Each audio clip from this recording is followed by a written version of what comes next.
എങ്ങനെയായിരുന്നു സാറിനെ സംബന്ധിച്ചിടത്തോളം ഒരു കുട്ടിക്കാലം, എങ്ങനെയായിരുന്നു രാഷ്ട്രീയത്തിലേക്കുള്ള ഒരു എൻട്രി എന്ന് പറയുന്നത്? എൻ്റെ കുടുംബം ഒരു രാഷ്ട്രീയ പശ്ചാത്തലമുള്ള കുടുംബമായിരുന്നില്ല. അല്ല. ഞാൻ സ്കൂളിൽ ചേർന്നപ്പോൾ ബാലസംഘം രൂപീകരിക്കപ്പെട്ടു. 73-ലാണ് ബാലസംഘം രൂപീകരിക്കുന്നത്. ആ ബാലസംഘത്തിലൂടെയാണ് ഞാൻ പിന്നീട് പടിപടിയായി ഉയർന്നു വന്നത്. അതിലൊരു മുദ്രാവാക്യമുണ്ട്, പഠിച്ച് ഞങ്ങൾ നല്ലവരാകും, ജയിച്ച് ഞങ്ങൾ മുന്നേറും. പിന്നെ പഠിക്കണമല്ലോ, പഠിക്കണം.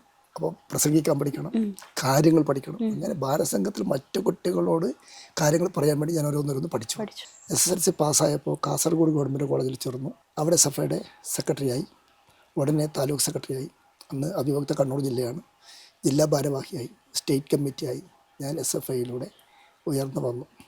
ഡിഗ്രിക്ക് പഠിക്കുമ്പോൾ തന്നെ പാർട്ടിയുടെ ഏരിയ കമ്മിറ്റിയിലെടുത്തു. ഏരിയ കമ്മിറ്റി അംഗമായിരിക്കെ തന്നെ ലോ കോളേജ് ചേർന്നു, ലോ പൂർത്തീകരിച്ചു.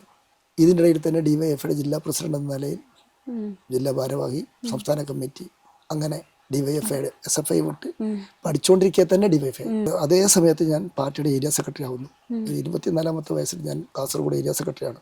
DYFI യുവജന സംഘടനയും പാർട്ടിയുടെയും നേരിട്ട് നേതൃത്വത്തിൽ വന്നപ്പോൾ അത് എൻ്റെ വളർച്ചയുടെ ഘട്ടമായി. അങ്ങനെയാണ് പടിപടിയായി ഞാൻ രാഷ്ട്രീയ പ്രവർത്തനം സജീവമായി വരുന്നത്.